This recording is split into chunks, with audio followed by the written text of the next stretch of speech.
안녕하세요. 오늘도 사연 튜브를 찾아주셔서 감사합니다. 오늘의 사연 시작하겠습니다. 안녕하세요.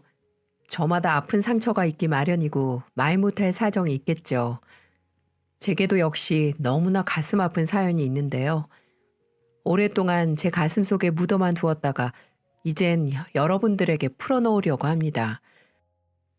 그렇게 하면 덧나고 또 덧난 제 마음속 상처가 조금은 치유가 될 수 있을지 모르겠다는 생각이 들어 이렇게 사연을 보내게 되었습니다. 저와 나이가 비슷한 연배인 어머님, 아버님들은 제 글에 많은 공감을 하실 것 같아요. 옛말에 자식 새끼들 키워봤자 아무 소용없다 라는 말이 있잖아요. 저는 정말 이 말이 남들 얘기인 줄만 알았습니다. 하지만 평생 힘들게 키워온 하나밖에 없는 아들에게 제대로 뒤통수를 맞으면서 하루하루가 지옥 같고 괴롭기만 합니다. 이런 상황에서 여러분들은 어떤 결정을 내리실지 참으로 궁금하기만 하네요. 저는 그때 그 시절 22이면 지금 생각해도 너무나 꽃다운 나이죠. 그렇게 아무것도 모르는 어린 나이에 투박하지만 성실한 남편을 만나 서울 외곽에 신접살림을 차렸습니다. 당시에는 가난하지 않는 사람을 찾기가 힘들 정도로 참 어려운 시기였어요. 그래서 좀도둑도 많았고 사람 사이에 정도 많았죠. 남편은 볼펜 공장에서 하루 종일 일을 하면서도 일요일마다 한강 백사장에 나가 음료수를 팔았습니다.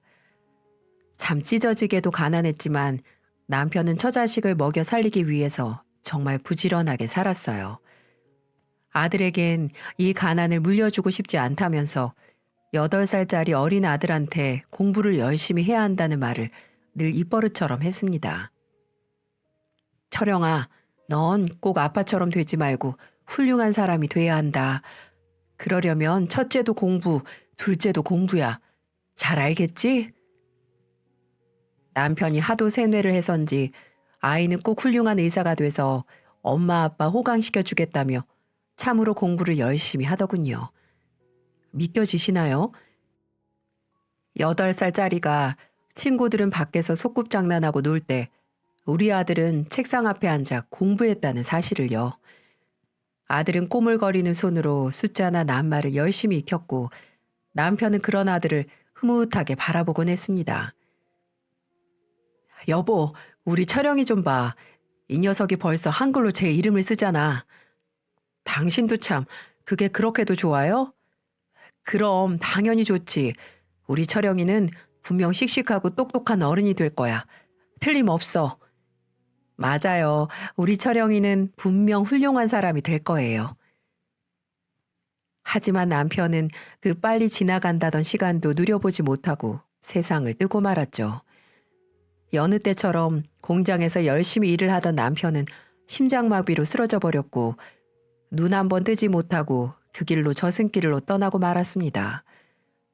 남편을 그렇게 허망하게 떠나보내고 난 뒤 저는 슬픔보다는 앞으로 살 길이 더 막막했어요.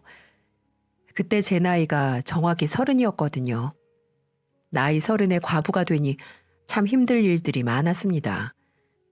젊은 나이에 혼자가 되니 동네 양아치들이 찝적대는 사람들도 많았고 돈 많은 노인네가 한 달에 얼마 줄 테니 자기한테 시집 오라고 유혹하는 사람도 있었어요. 세상에 정말 별별 미친놈들이 많더라고요.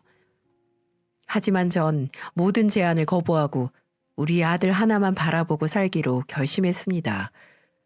저만큼 아들이 받은 상처도 컸을 테니까요. 하지만 재산이라곤 쥐뿔도 없는데 남편 없이 어린 자식을 키운다는 게 덜컥 겁이 나더라고요. 하지만 그래도 이 악물고 살아야 했습니다.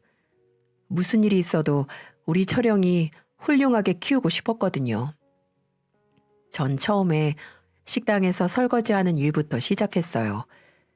하루 종일 앉아서 불판 닦고 기름기 묻은 접시를 설거지한다는 게 보통 일이 아니었어요. 허리가 끊어질 것 같고 나중에는 현기증까지 나기 시작하더군요. 그래도 저는 이를 악물고 버텼습니다. 학교에서 열심히 공부하는 우리 아들을 생각하며 이겨내려고 했었죠. 하지만 세상은 그리 호락호락한 곳이 아니었습니다. 식당에서 설거지를 끝내고 퇴근하려고 하는데 사장님이 맥주 한 잔 먹고 가라고 하더군요. 저는 일찍 가봐야 한다며 발걸음을 재촉했지만 술에 취한 사장님은 강제로 저를 막아서는 게 아니겠어요? 이대로 가면 해고야, 해고. 내일부터 나올 생각하지 말라고.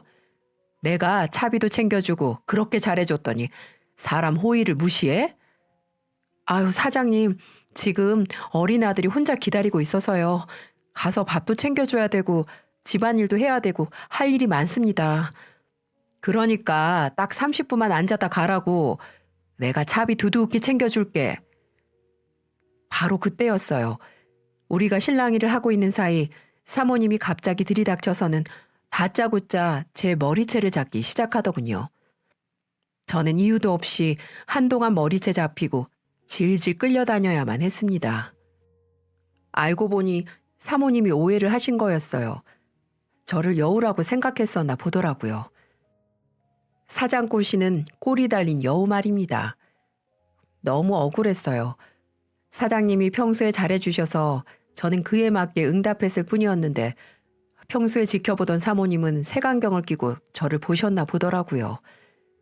결국 나중에 사과를 받긴 했지만 차마 그 식당에서는 일을 못하겠더군요. 그 이후 전 건물 청소, 명함 돌리기, 우유 배달, 나중에는 파출부 일까지 하게 되었죠. 주위에서는 아직 젊으니 좋은 남자 만나 재혼하라고 말했지만 제게는 오직 돈이 목표였어요. 아들을 의대 보내려면 많은 돈이 필요한 게 분명한 사실이었으니까요. 그렇게 남편 없이 아이를 키우며 살아가는 일은 정말 쉽지 않은 일이었지만 일찍 철이 들어버린 아들은 항상 제가 일을 다녀오면 등 마사지도 해주고 발도 주물러 주면서 엄마, 내가 나중에 돌아가신 아버지 노릇까지 다 할게요. 그러니 지금 힘들더라도 조금만 버텨주세요. 제가 꼭 엄마 호강이 아니라 대한민국 최고의 엄마로 만들어 드릴게요. 이렇게 말을 하며 제게 큰 힘이 되어 주었죠. 아들이 그렇게 말을 하는데 힘을 내지 않는 어미가 세상 천지 어디 있겠습니까? 제게는 하나밖에 없는 아들이자 이제는 저의 유일한 버팀목이었습니다. 그런 고달픈 시간도 다 지나가는 겁니다. 시간은 금방 지나간다던 남편의 말처럼 어느새 아들은 대학을 갈 나이가 됐고 그 부족한 환경 속에서도 의대에 진학을 했습니다. 의대 합격 소식을 듣는 순간 저는 벅차오르는 감정을 참지 못하고 눈물을 쏟았네요. 그동안 했던 고생이 바로 이 순간을 위해서였다는 생각이 들었습니다. 남편이 이 소식을 들었으면 얼마나 기뻐했을까요? 우리 아들이 분명 훌륭한 사람이 될 거라고 굳게 믿었던 남편은 하늘에서 덩실덩실 춤을 추고 있었을 겁니다. 아들은 틈틈이 아르바이트까지 하면서도 스스로 등록금을 벌려고 했고 밤낮을 쪼개가며 공부를 더 열심히 하기 시작했습니다. 저는 아들이 다른 친구들처럼 연애도 좀 하고 취미생활도 하기 바랬지만 아들은 그런 건 자기에겐 사치라면서 남들 놀 때 더 열심히 해야 원하는 걸 이룰 수 있다면서 부단히도 노력을 했었죠. 결국 아들은 그토록 원하던 의사 면허 시험까지 합격할 수 있었습니다. 진짜 의사가 된 우리 아들이 얼마나 자랑스럽고 기특한지 전 죽어도 여한이 없을 만큼 행복했어요. 이제 고단했던 제 인생도 행복한 일만 가득할 것 같다는 생각이 들었죠. 의사가 된 아들은 항상 저를 걱정해주고 챙겨주었어요. 엄마, 요새 어디 아픈 데 없어요? 아픈데? 글쎄, 딱히 많이 아픈 데는 없는 것 같은데. 그래도 엄마 나이 땐 안심하면 안 돼요. 미리미리 병원 다니면서 피 검사도 하고 대변 검사 같은 것도 하면서 만성질환 같은 거 미리 발견하는 거죠. 제가 병원에 말해둘 테니까 이번에 꼭 들르세요. 그래? 괜히 내가 패 끼치는 거 아니니? 아니에요, 엄마. 아들이 의사인데 이 정도 능력은 충분히 있어요. 그러니까 걱정 말고 오세요.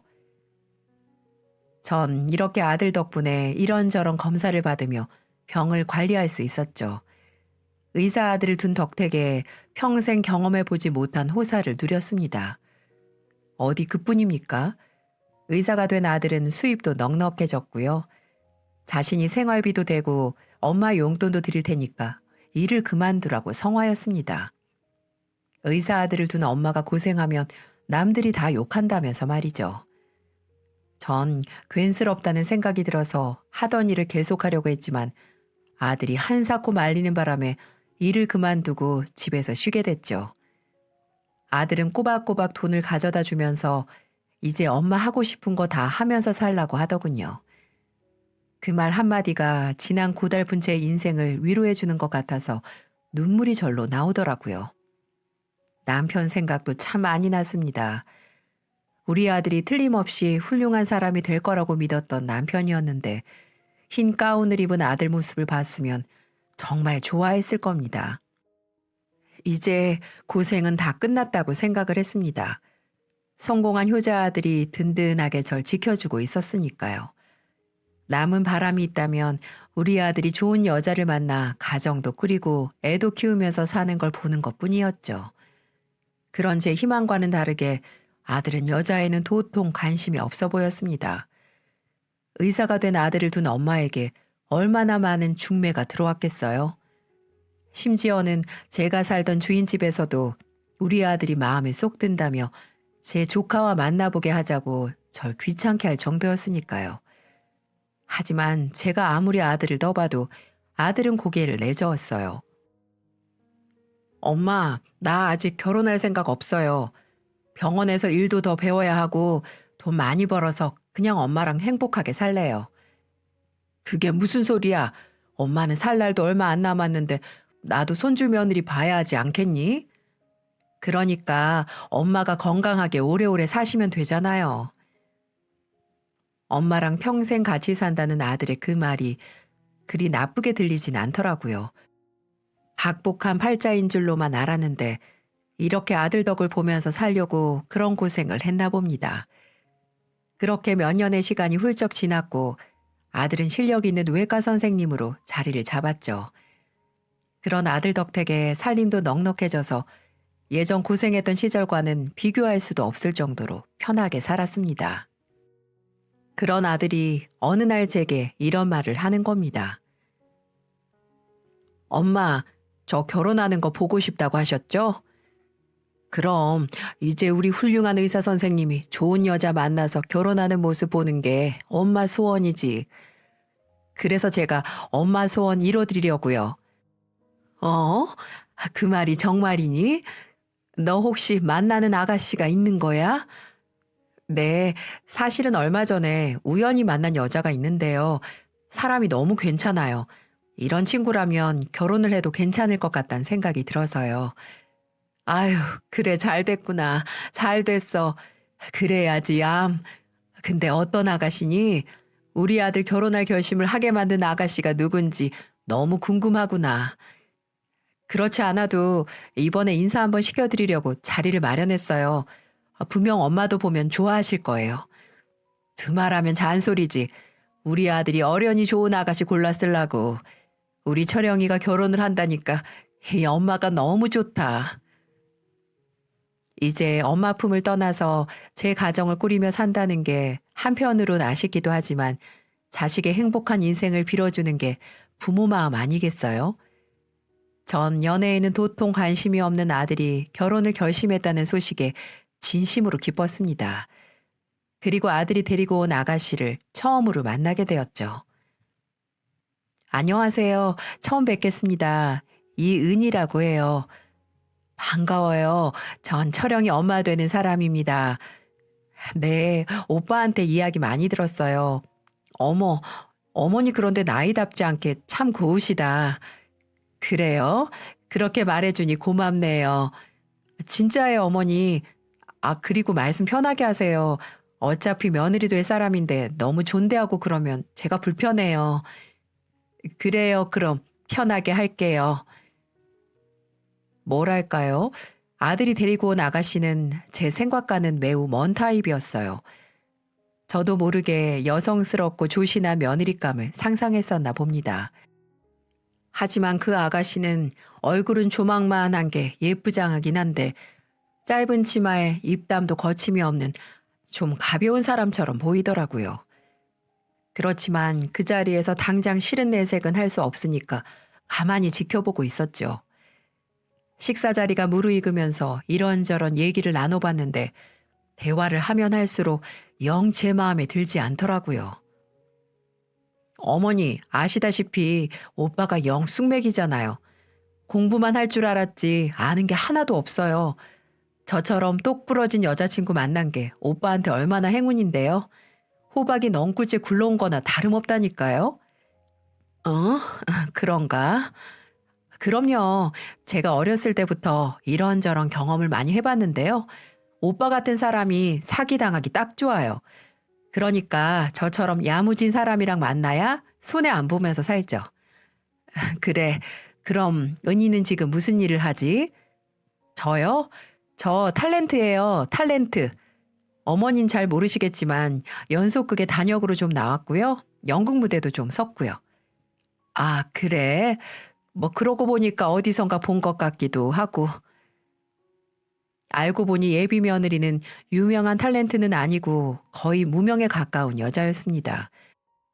그러니 알아보는 사람보다 몰라보는 사람이 많았죠. 하지만 외모는 여자인 제가 봐도 얼굴은 참 예쁘게 생겼더라고요. 아마 아들 녀석은 그런 외모에 홀딱 반해버리고 만 것 같더라고요. 하지만 여자는 얼굴만 보면 안 됩니다. 그 사람의 마음씨나 성품을 눈여겨봐야 하는 거죠. 하지만 아들이 제 며느리라고 데리고 온 아가씨는 그런 면에선 거의 빵점이나 다름없었습니다. 첫 만남부터 예의에 어긋난 복장이며 말버릇, 그리고 예비 시어머니를 만나는 자리에 집중하지 못하고 부산을 떨어대는 모습도 그랬고요. 본인이 탤런트라는 걸 뽐내며 마치 제 아들을 만나주는 게 큰 선심이라도 쓰는 것처럼 말하는 것도 마음에 들지 않았습니다. 한마디로 인성이 좀 모자라다고 할까요? 계속 마음에 들지 않는 행동만 골라서 하니까 전 그 자리가 가시방석에 앉은 것처럼 불편하기만 하더라고요. 우리 착한 아들이 어쩌다가 이런 아가씨를 만나 결혼하겠다고 마음을 먹은 건지 속이 꽉 얹힌 것처럼 답답하기만 했습니다. 그 어색한 자리가 겨우 끝나고 전 집에 돌아온 아들에게 물었습니다. 철영아, 그 아가씨 만난 지가 얼마나 됐다고 했지? 이제 4개월 조금 넘었어요. 엄마 보긴 어때요? 참 예쁘게 생겼죠? 그래, 뭐 어여쁜 아가씨이긴 하더라. 그런데 철영아, 우선 너희 둘 만난 지 얼마 안 됐으니까 좀 더 만나보고 결혼을 결정하는 게 어떻겠니? 왜요, 엄마? 혹시 은희가 마음에 안 드세요? 어, 솔직히 엄마 마음에 꼭 드는 사람은 아니더라. 예의에 어긋나는 복장이나 말투를 보니까 좀 철이 없어 보이기도 하고. 은희가 배우 생활을 오래 해서 그래요. 배우들은 자기 매력을 어필해야 되는 직업이잖아요. 전 그래서 더 좋던데. 다른 여자랑 달리 내숭도 없이 시원시원하고 자신의 감정에 솔직하기도 하고요. 그렇긴 한데 어쨌든 연애랑 결혼은 많이 다르니까. 그래도 결혼 상대자는 한 번 결정하면 되돌리기가 쉽지 않잖니.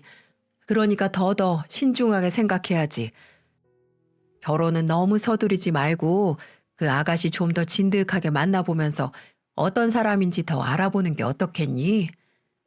에이, 엄마도 참 제가 사람 보는 눈이 그렇게 없을까 봐서요. 은희가 첫 만남부터 통통 튀니까 엄마 눈에는 좀 그렇게 보인 거예요. 은희 걔가 얼마나 착하고 심성이 고운데요. 엄마야말로 은희를 더 겪어보면 확실히 아실 거예요. 그래? 아무튼 저희는 올해 안에 결혼하기로 이미 약속했어요.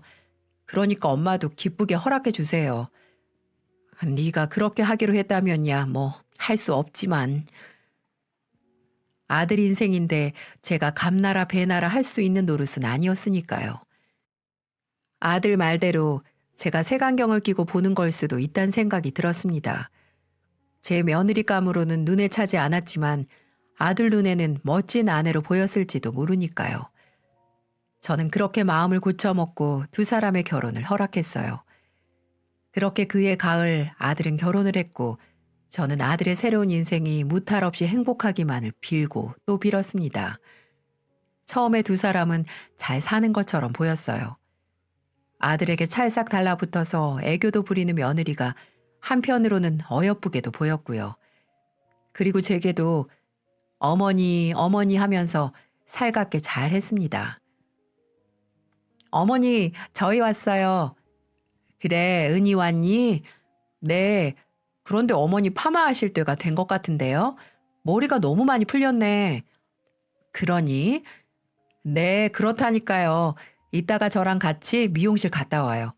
요새 제가 예쁘다고 생각한 머리가 있는데 어머니한테 아주 딱 잘 어울릴 것 같아요. 그래? 그럼 그래 볼까? 제잘거리는 산새처럼 성격이 밝고 발랄해서 아들 하나밖에 없던 제게 막내딸이 생긴 것 같은 기분도 들었고요. 살림 솜씨는 좀 서툴었지만 이것저것 배우려는 모습이 예쁘게 보였죠. 괜히 며느리를 오해했다는 생각에 조금 부끄럽기도 했습니다. 게다가 며느리는 제게 귀한 손자까지 안겨준 복덩이였습니다. 어머니, 어머니한테 드릴 선물이 있어요. 선물? 오늘 무슨 날도 아닌데 웬 선물이니? 어머니 곧 손주 보실 수 있을 것 같아요.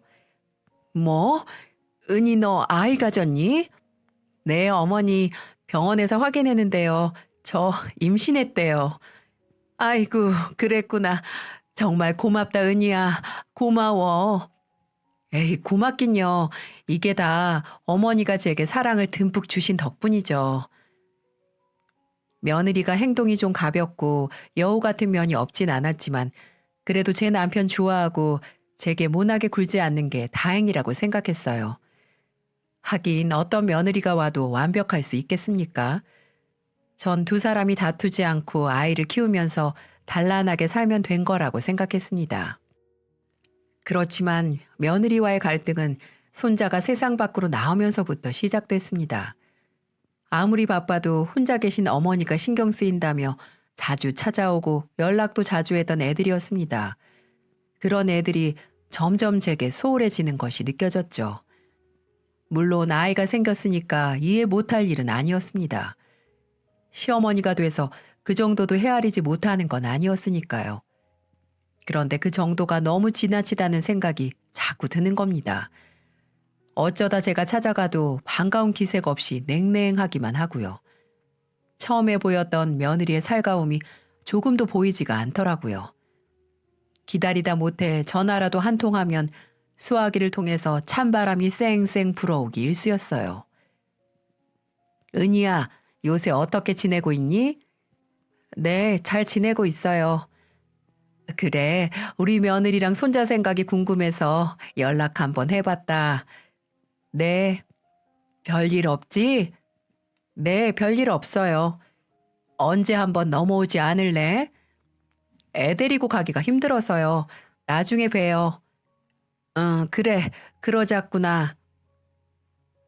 출산 우울증이라도 있는 건지 며느리가 차갑게 구니까 여간 신경이 쓰이는 게 아니더라고요. 며느리만 그러면 좀 더 낫죠. 엄마 일이라면 발벗고 나서던 아들 녀석까지 연락이 뜸해지니까 제 마음이 헛헛해지는 겁니다. 그래도 명절이나 생일에는 꼭 찾아왔었거든요. 그런데 어느 날부터 이 핑계 저 핑계 대면서 절 찾는 날도 드물어지는 겁니다. 아무리 애 낳고 산다지만 좀 너무하다는 생각이 들었어요. 특히 아들 녀석에게는 서운한 마음이 더 짙었죠. 언젠 엄마랑 평생 같이 산다고 호언하더니만 제 마누라 새끼 생겼다고 이 애미는 거들떠도 안 보니까요.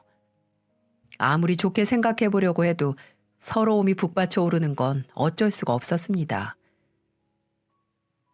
철영아, 엄마다. 요새 무슨 일 있나 싶어서 전화 한번 했어. 네가 하도 연락이 없으니까 궁금해서. 아, 그랬어요? 요새 병원 일이 너무 바빠서요. 언제 한번 내려갈게요. 엄마, 나 좀 바빠서 통화 오래 못해요. 어? 아, 그래, 알았다. 꼭 한번 내려와라. 네, 끊어요. 매번 이런 식이었어요. 그러다 보니 이제 아들 내외 얼굴 보기가 1년에 한두 번 보는 것도 쉽지가 않더라고요. 그렇게 원하던 며느리 손자 다 봤는데 이렇게 말년을 쓸쓸하게 보내다 갈 것만 같아서 마음이 무거웠습니다. 그러던 어느 날이었어요. 명절이 다가오자 모처럼 아들 내외를 볼 수 있다는 생각에 제 기분은 들떠 있었죠. 그런데 아들한테서 뜻밖의 오지 못하겠다는 연락이 오더라고요. 엄마, 죄송한데 이번에는 못 내려갈 것 같아서요. 아니 왜? 명절에 겨우 아들 얼굴 한번 보는데 왜 못 내려와? 이번 명절에 장인 장모님 모시고 제주도 한번 내려가기로 했어요. 그러다 보니까 일정이 영 빡빡해서 이번에 못 내려가고 다음에 시간 한번 내서 따로 내려갈게요. 뭐? 그러니까 사돈 어른 모시고 여행 가서 못 오겠다는 거니? 네, 장인어른 칠순 겸해서 여행 한번 다녀오기로 했어요. 이번에는 엄마가 한 번만 이해해 주세요. 네? 아들 입에서 나온 말이라곤 믿기지가 않더라고요. 바깥사돈 칠수는 아직 한참이나 남았는데 굳이 명절 연휴를 껴서 여행을 간다는 게 납득이 되지 않았고요. 언제부턴가 찬밥 신세로 전락한 제 처지가 참 불쌍하게 생각되더군요. 그런 마음이 드니까 며느리한테 한마디 해야겠다는 생각이 들었습니다. 네, 어머니, 무슨 일이세요? 은인이? 너 이번 명절에 못 올라온다고 하던데 진짜 올라오지 못하는 거야? 오빠한테 말씀 못 들으셨어요? 이번에 저희 부모님 모시고 제주도 한번 다녀오려고요. 그동안 번듯한 여행 한번 못 보내드려서요. 그래, 그건 알겠는데 나도 좀 서운한 마음이 드는구나. 네? 어머니가 왜요? 왜라니? 나도 이번 명절에 너희 얼굴도 보고 귀여운 손자 재롱도 보려고 기대를 하고 있었는데 말이다. 명절 아니면 너희도 잘 내려오지도 않잖니.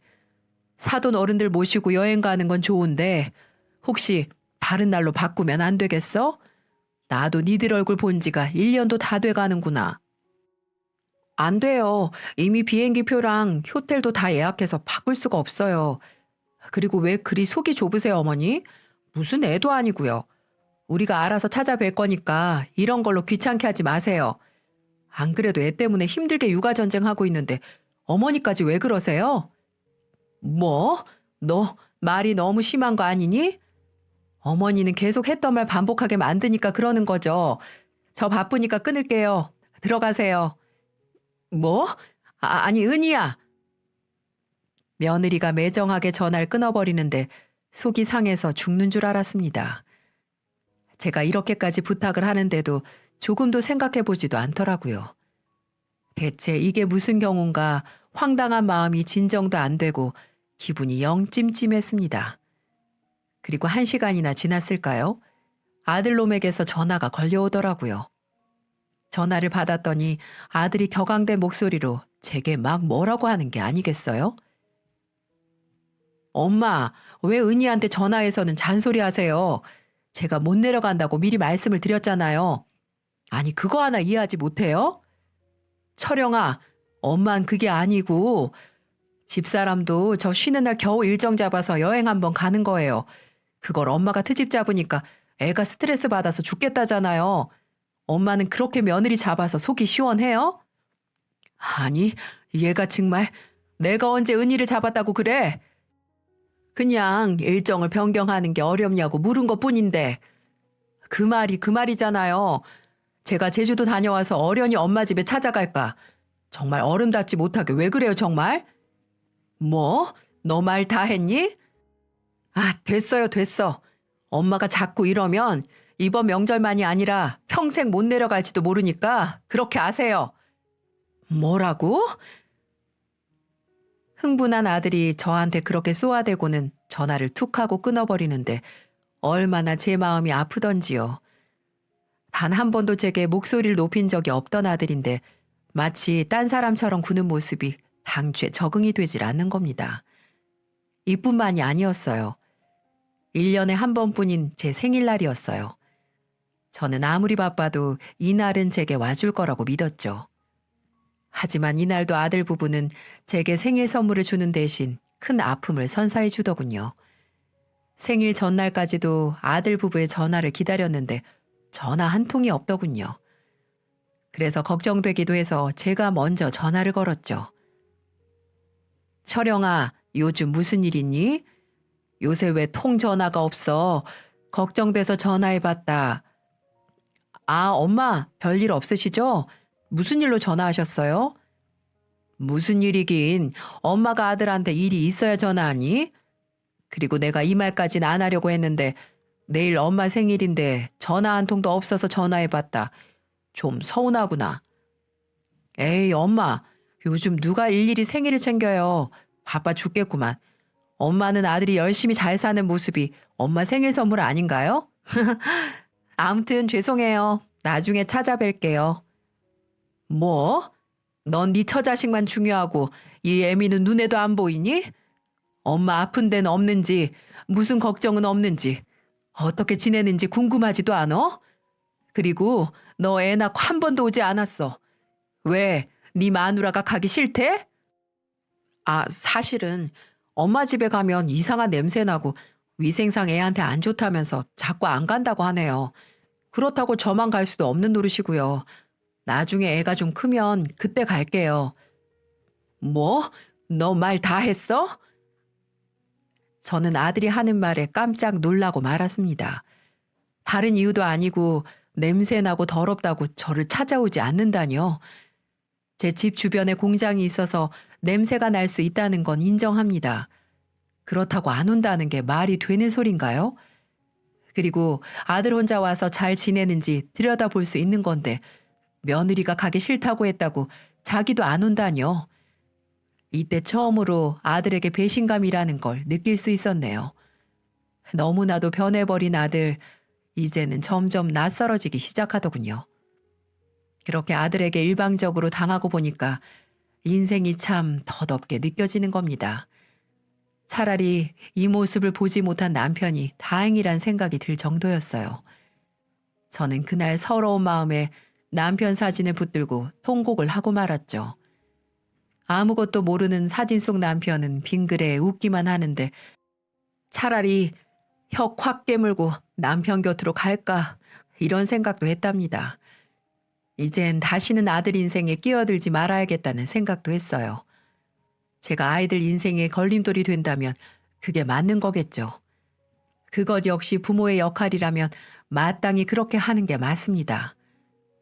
그렇게 전 아들 며느리에게 일체 연락을 하지 않았습니다. 그런데 아들놈도 제게 연락을 하지 않더라고요. 내심 아들이 죄송하다며 사과를 할 거라고 기대했습니다. 하지만 제 생각은 큰 오산이었어요. 아들 내외와 전 무려 5년이라는 시간 동안 통화 한 번, 문자 한 번 주고받지 않고 살았습니다. 아니네요. 제가 먼저 중간에 한 번 한 적이 있었는데 제가 아들 잘 살지? 이렇게 문자를 보내니 아들은 네.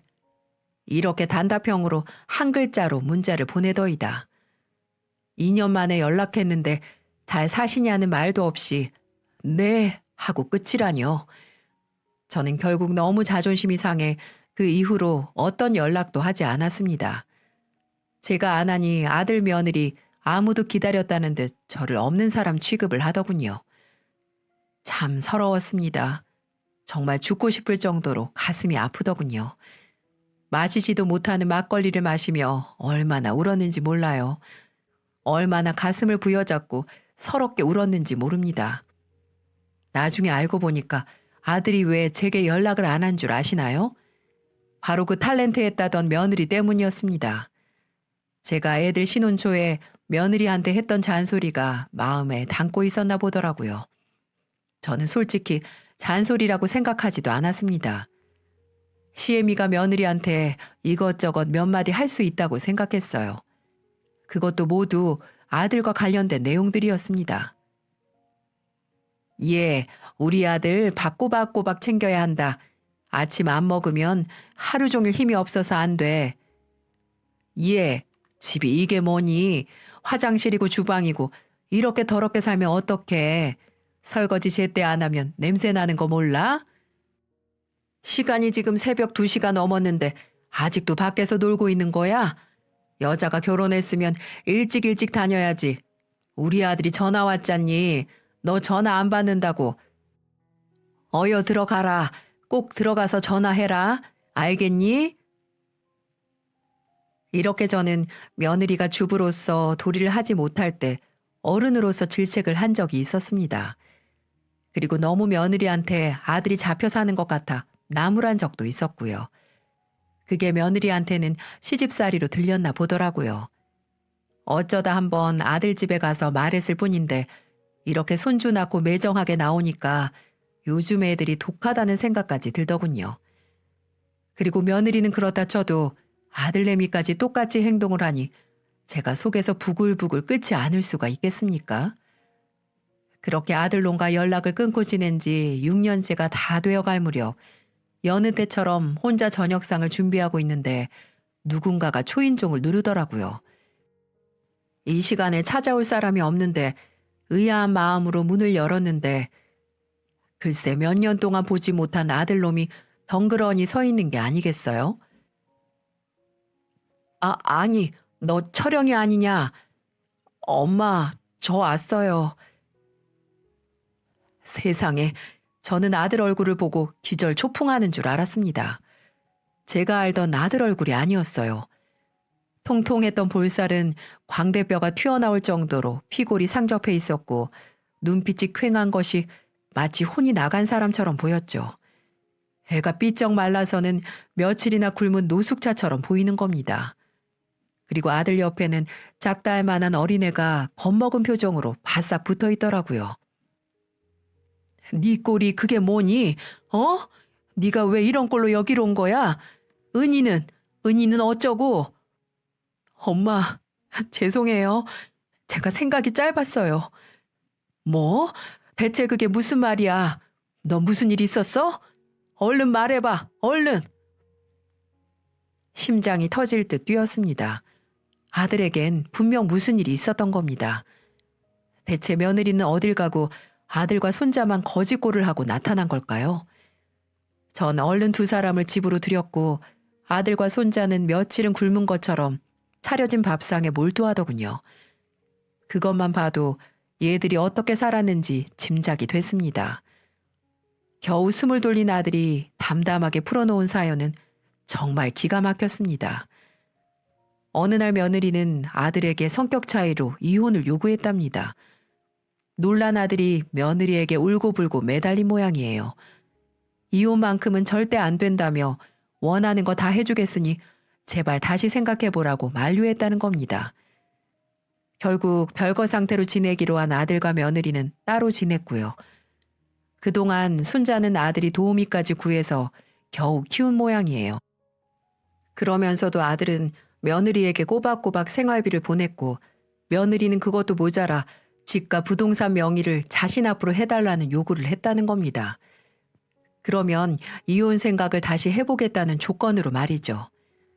그 말을 철석같이 믿은 아들은 며느리의 요구대로 재산을 전부 며느리 명의로 돌려주었고 며느리가 쓰는 카드값까지 꼬박꼬박 내주었다는 거죠. 아무리 아들이 의사라지만 한계라는 게 있지 않겠습니까? 따로 집까지 얻어서 나간 며느리에게 매달 수백에 달하는 생활비도 감당해야죠. 아들 키우는 육아비와 생활비도 책임을 져야죠. 거기에다 며느리의 사치까지도 해결해야 하니 아들이 오래 버틸 수 없는 건 당연했습니다. 견디다 못한 아들이 며느리에게 이제 돌아오라고 욕을 했지만 며느리는 요지부동이었답니다.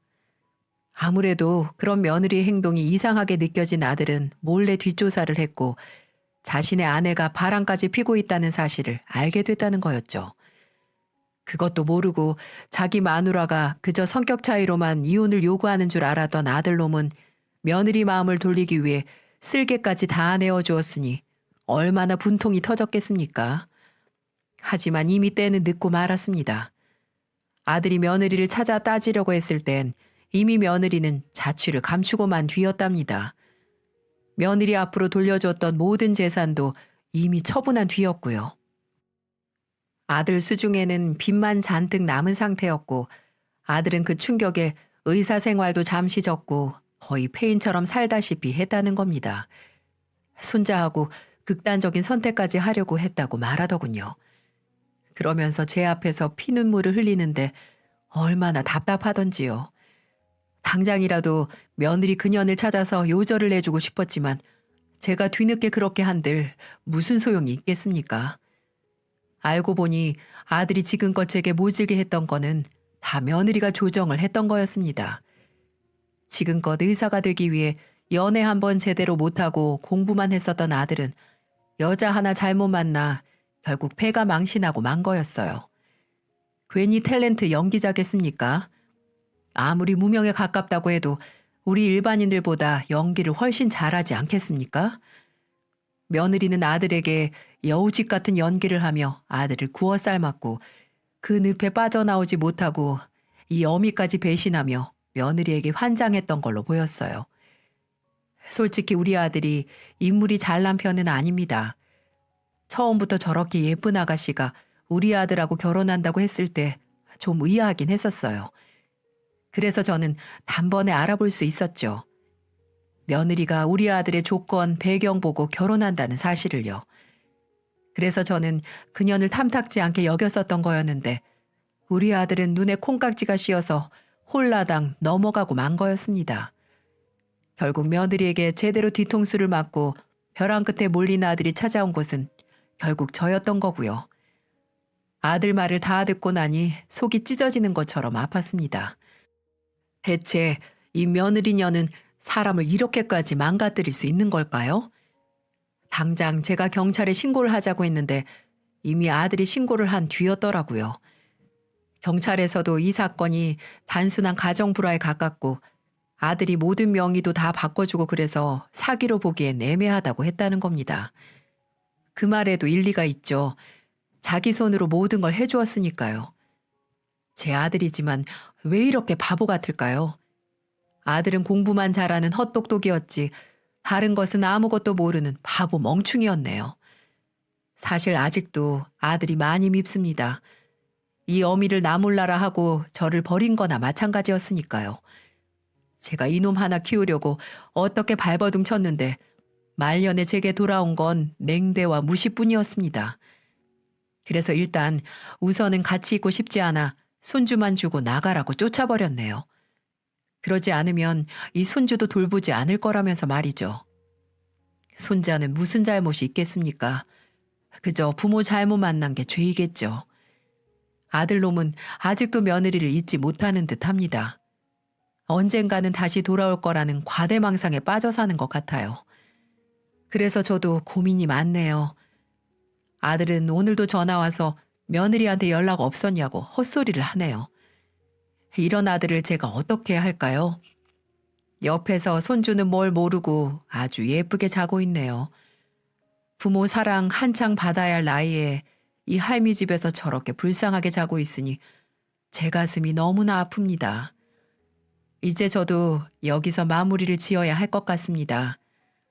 사람이 살다 보면 이런 일도 있고 저런 일도 있겠지만 제 박복한 팔자가 운명인가 봅니다. 어쩌겠어요. 받아들여야겠죠. 아들놈은 보기도 싫지만 한편으로 걱정도 앞서네요. 하루하루가 참 답답하기만 합니다. 긴 이야기 들어주셔서 감사합니다. 부디 애청자분들의 가정에는 늘 행복만 가득하길 빌겠습니다. 감사합니다.